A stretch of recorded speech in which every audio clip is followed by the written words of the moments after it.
Do you want to speak like Steve Jobs? Why Steve Jobs? There are so many successful executives of big global companies. Why am I talking about Steve Jobs? Because among all these CEOs of recent times, Steve Jobs stands out. He completely stands out as a person. When he speaks, he grabs the attention of his audience. Not only does he grab the attention, he holds the attention. His message is very clear, clear to everyone in the audience, even somebody who is not well versed in technology like me. I understand his speeches very well. And he speaks in very simple language. His message is very clear. He relates very well to his audience. And above all, his speeches are never dull, never boring. So, would you like to speak like Steve Jobs? In this section, I want to start with taking his video, his one of his videos as an example, and I am putting it in the resources section as a link to the YouTube video which is available there. What I would like you to do is go to the resources section, watch that video, pause my video here, go and watch that video. When you come back in the comment section here, write down everything that you remember from Steve Jobs' speech. It is his 2007 speech where he's unveiling the iconic iPhone.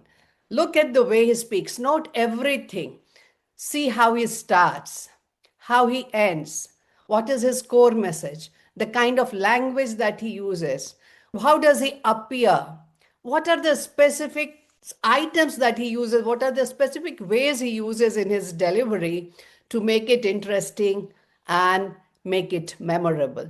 Just go pause this video for a moment, watch that video, come back, write your comments, and then proceed further with this course. Okay, so you have gone and you've watched Steve Jobs' video, you have written down your comments here. Now let me break it down for you as to how a CEO can make a very remarkable speech. And why is it important for CEOs to make remarkable speeches? Most importantly, because you want to send a clear message. That message has to be understood by everyone. People have to do what you want them to do. And there is one more advantage that comes of it. CEOs come and CEOs go. But those who speak very well, they are remembered forever by everyone.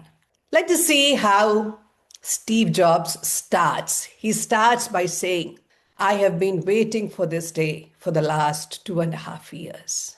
The entire audience is there. His employees are there. The media people are there. There are general public, just Apple enthusiasts or anyone who is enthusiastic about everyone is there. And he says that I've been waiting. What is he doing? He is creating an anticipation, an expectation of what he's going to say. And he still does not reveal what he's going to launch. What he does is then he goes into storytelling. He says, 1984, we launched the Macintosh, and that changed the computer industry. 2001, we launched the iPod, and that revolutionized the music industry. And 2007, today we are going to launch, and he talks about three things. He says it is a widescreen iPod, it is a revolutionary mobile, and it is an internet connection device. And he says this not once, not twice. He repeats it thrice. 3 times he repeats it. And then he says, are these 3 different devices? And then he says, no, it is all in one device. And you can see how excited the audience is. They are shouting, they are cheering, and there are whistles and all that. Everyone is excited because, something revolutionary is happening. That is how he has started. And then he starts very emphatically and he grabs the attention of the audience by starting with 1984, the storytelling technique. And then first he grabs the attention, uses a story, and then he says that this is what we are revealing. And that comes to the core message after grabbing the attention of the audience. Let us also look at the way he ends. After having started in a way that grabs the attention of the audience, after having given his core message, after having explained what the iPhone is about and why it is revolutionary, he ends with saying that this device is 5 years ahead of anything on any phone right now. 5 years ahead of the industry. And that is the core message. He ends with that. So you see how well crafted the message is. So I've just dealt with the start and the ending. Now let me move to the core message. What is the core message and how he delivers it? The core message is that he's unveiling the iPhone. And obviously, what is the purpose of the iPhone? He wants people to buy this phone. And that is the core message. So the core message is I am unveiling the iPhone, which is a revolutionary product and which is 5 years ahead of any other phone today. And when he's talking about the core message, he's very clear what the purpose is, and he connects with the audience. Whoever is in the audience, they are able to connect with him because he is not using any jargon. He makes it very interesting. He uses very simple language. A number of times, people who are from the technology background or whatever background, everyone has a lot of specialized knowledge. Is he using any of that specialized knowledge here to connect with the audience? No. He is using extremely, extremely simple language. Nothing about the hardware, which is difficult to understand. Nothing about the software, which is at all difficult to understand. It is all extremely simple. How does he make it interesting? Let us decode that now. Number one, he grabs the attention. He starts with a story, and not any other story, not an irrelevant story. It is the story of Apple, from the Macintosh to the iPod to now the iPhone. He uses repetition to emphasize the important point. The important point is that there are three revolutionary things that is brought in the iPhone, and that he repeats thrice. Then look at the way he knows, like he instinctively knows that this is here that people will clap, they'll be excited. So he pauses there. He does not go on and on and on without stopping in his speech. He stops, he pauses, he lets people understand and process the information he has just shared with them.